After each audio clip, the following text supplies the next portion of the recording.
এক চোখওয়ালা একটা বাচ্চার জন্ম হয়েছে, তাহলে কি দাজ্জাল এসে গেছে? না রে বাবা, এক চোখওয়ালা হইলে দাজ্জাল হয় না। আর দাজ্জালের জন্ম তো হাজার হাজার বছর আগে হয়ে আছে। সে তো শিকল পরা, শিকল দিয়ে বন্দি করা আছে একটা দ্বীপে। ওকে তো তামিমে দারি রাদিয়াল্লাহু তাআলা দেখেছেন, তো সে তো বিদ্যমান আছে, তার এখন কোনো জন্ম হবে না। আহাদু আবাওয়াইহিল জিন, তার মা বাবার একজন মানুষ একজন জিন, বহু আগে তার জন্ম। তো সে অলরেডি আছে, স্টিল আছে, সে বন্দি আছে। হয়তো হযরত সুলাইমান তাকে বন্দি করে রেখেছেন, খুব সম্ভব। কোথায় আছে ইয়াজুজ ও মাজুজ? কবে আসবে পৃথিবীতে? ইয়াজুজ মাজুজ বলে গগ অ্যান্ড মাগুগ, মঙ্গোলীয় মোগলদেরকে বলে ইয়াজুজ মাজুজ।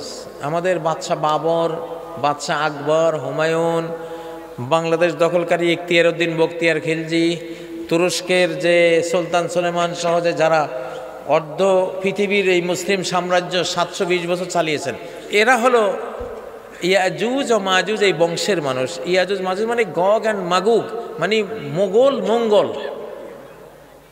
এরা। চেঙ্গিস খান ইয়াজুজ মাজুজ ছিল, হালাকু খান ইয়াজুজ মাজুজ ছিল, গগ মাগুগ মঙ্গোলীয় ছিল। চেঙ্গিস খানের হাতে সম্ভবত 40 কোটি মানুষ জবাই হয়েছে, 40 কোটি। তো এরা কিয়ামতের আগে ঈসা আলাইহিস সালামের যুগে আরেকবার আসবে, বিপুল বিক্রমে পাহাড় অন্তরাল থেকে আছে ওরা, রাশিয়ার ওই পারে, ওইসব অঞ্চল থেকে এরা আসবে। এটা হলো লেটেস্ট গবেষণা, সর্বশেষ ফাইনাল গবেষণা একবারে। ইয়াজুজ মাজুজ নিয়ে অনেক মিথ্যা কথা, অনেক ফাও কথা লেখা আছে, এমন তেমন, আসলে ওগুলি না। লাস্ট আমি সারা জীবন গবেষণা করেছি ইয়াজুজ মাজুজ নিয়ে। সর্বশেষ বুখারী শরীফের হাদিস এবং কোরআনের আয়াত সব মিলিয়ে দেখলাম যে এরা এই বংশটা, ইয়াজুজ মাজুজ।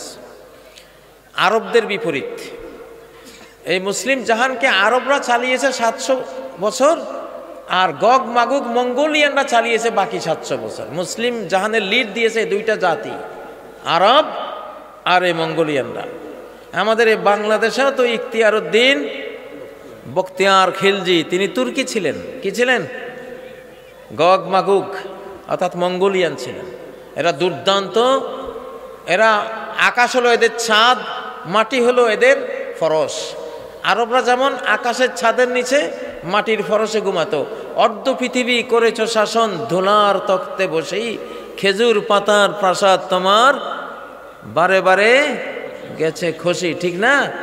আরব জাতি আর এই মঙ্গোলিয়ান জাতি সেম, তাদের অভ্যাস। এরা খোলা আকাশের নিচে থাকে, মাটির উপরে ঘুমায়। এরা দুর্দান্ত, দুঃসাহসী, এক একটা রয়্যাল বেঙ্গল টাইগারের মতো। তো যাই হোক, এরা হলো এই দল।